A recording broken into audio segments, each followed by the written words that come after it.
2주 만에 갑자기 분위기가 완전 턴해가지고 거래량도 그래서 확실한 거는 바닥은 어느 정도 잡았다. 그러니까 3개월 만에 작년 1년치 거래량을 다 채워버린 거예요. 그렇기 때문에 계속 올라가기 힘든 상태다.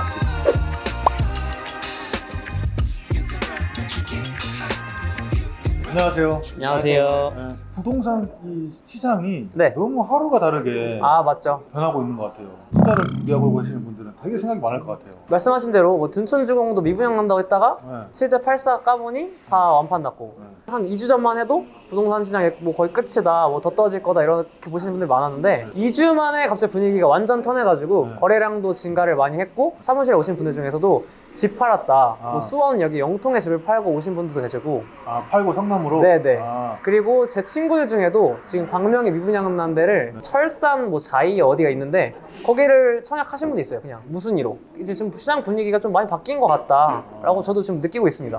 그래서 현장에서 그러면 성남에 계시니까 네. 거기는 좀 어떤가요? 거래량이 확실히 늘었죠. 일단 신축 아파트 기준으로 제가 오늘 봤는데 2022년 한 1월부터 11월까지의 거래량과 12월부터 이제 올해 2월까지 거래량을 비교해봤는데 똑같아요. 그러니까 3개월 만에 작년 1년치 거래량을 다 채워버린 거예요. 포레스티아가 기준으로. 근데 이제 거기서 특징이 이번에 1월에 특례보금자리론 9억까지 이제 5억 대출 나온다는 거 말씀드렸었잖아요.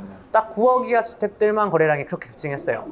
9억 초과한 34평짜리 포레스티아는 거래량을 아예 안 나오거나 증가세가 없었는데 오히려 위례 같은 경우도 9억 이하의 21평짜리들, 그리고 포레스티아 같은 경우는 5구나 7사 타입들 이런 애들이 거래량이 급증했습니다. 돈 좀 많이 버셨겠어요, 좀. 네? 그 전보다 좀 많이. 그게 이제 완전히 거래가 없었다가 살짝 생겨나는 수준이고, 이제 서울 기준은 보면 원래 뭐 300건, 400건 이렇게까지 떨어졌다가 지금 1000건 정도 되는 수준이거든요. 근데 이제 1월이 다 집계된 게 아니기 때문에 실질적으로 한 1500건, 1300건 이렇게 보는데, 기존에 비해서 2배가량 거래량이 늘어났지만 이제 고점 대비 고점에서 서울이 거의 2만 건이 됐거든요, 한 달에. 아직도 이제 10분의 1 토막 정도 되는 거래량이니까 이것은 바닥을 잡은 것이지 이제 상승 추세로 가는 그런 시그널이다 라고 보기에는 어려운 점이 있는 거죠. 그러면 약간 박스권을 이제 거기서 유지할 것 같다는 생각을 하시는 거예요? 근데 어느 정도 이제 주식이든 뭐든 어느 정도 이제 선지자들이 매집하고 이제 횡보하는 시간이 있어야 돼요. 왜냐면 바로 올라가는 경우는 코로나 때처럼 돈을 급격하게 풀면 바로 반등할 수 있지만, 그렇지 않은 경우에서는 어느 정도 바닥을 잡은 다음에 횡보하는 사이클을 보이거든요.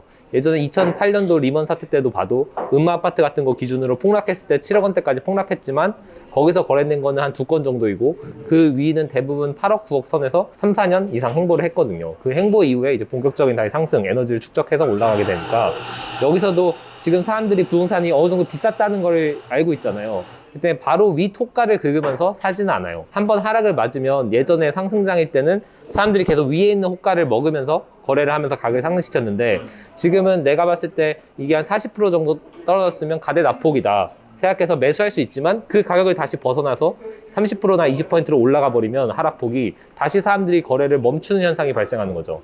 그렇기 때문에 계속 올라가긴 힘든 상태다 이렇게 보는 거죠. 지금 떨어지고 있는 상황이기 때문에 이제 사람들이 조금만 올라가도 안 사. 근데 안 붙는 거죠. 네. 네.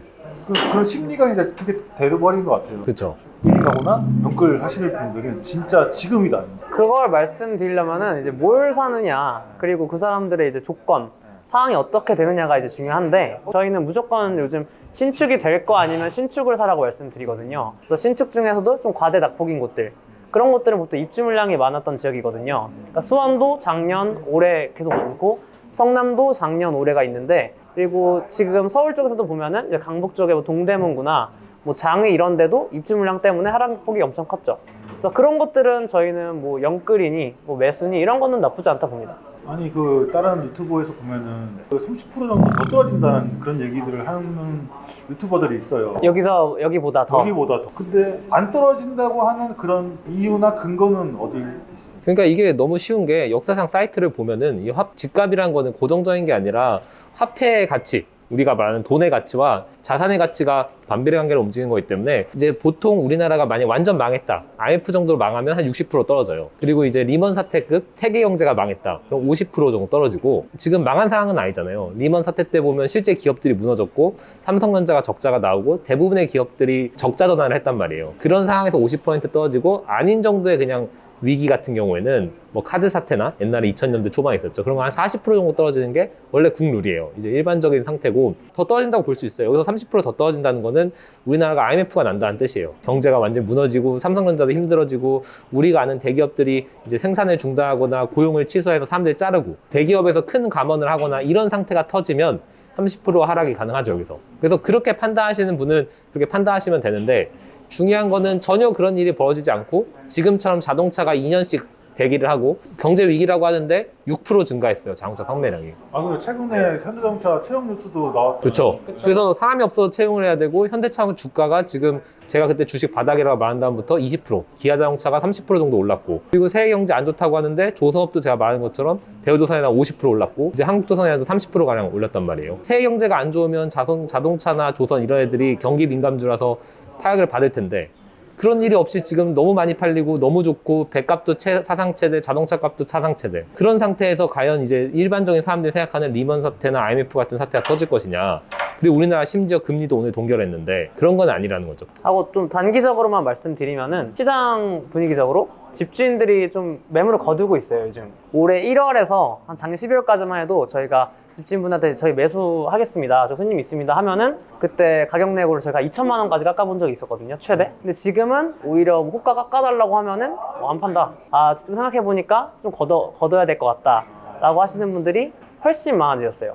전문가들이 아닌데도 집주인들 느끼는 심리죠, 투자 심리. 심리 자체도 이미 어느 정도 상승을 하고 있다는 걸 느끼고 있네요. 그쵸. 그러니까 상승을 느끼기보다는 이 가격에는 못 판다라는 게 맞을 것 같아요. 떨어지지 않을 거라는 거에 대한 생각이 있는 거죠. 상승은 제가 말씀드렸지만 상승은 매수하는 사람이 많다고 상승하는 게 아니에요. 자산 상승의 원리는 매도하는 사람이 사라지면서 가격은 올라가는 거예요. 박스권 유지한다고 했을 때 지금 뭐 특례보금자리론 네. 그게 이제 금고가 최저 지금 한 36조인가 30 몇 조인데 지금 30 몇 %가 지금 이미 사람들이 썼다. 아직 20조 정도 남아 있습니다. 20조 남아있대. 야, 20조 남아있대. 빨리 해야 돼. 계속 걸어야 돼, 지금. 그죠? 고점 대비 40% 정도 떨어지면 내가 소득이 아예 없고 한참 미래에 살 집을 사면 안 되고요. 당장 언젠가 이 근시한 3년 안에 살 집이면 한번 해보는 것도 나쁘지 않다 이거지. 집값은 당연히 떨어질 수도 있어요. 100%는 아니니까. 그러니까 당장 막 영끌해서 이런 것보다는 아니지만 그래도 최소한 지금 영끌을 하거나 사면 2021년, 22년에 사가지고 제가 최근에 뉴스 보니까 가천이 21억 5천에 찍었던 게 지금 13억 5천에 거래됐더라고요. 그러면은 8억이 떨어진 거잖아요. 21억 5천에서 샀던 사람이 기준으로 보면 13억 5천이면 객관적으로 생각해 봐야 된다는 거죠. 우리나라 경제가 심각하게 뭉개지지 않았는데 21억짜리가 13억이 되면 내가 원래 그 21억짜리 집을 살 수 있으면 지금 거의 두 채 살 수 있는 거거든요. 그거에 대해서 생각을 해보는 거죠. 그래서 그렇게 많이 떨어진 곳, 21억짜리가 13억 됐다면 확 느낌 오잖아요. 그렇게 떨어진 곳을 사면 된다는 거죠.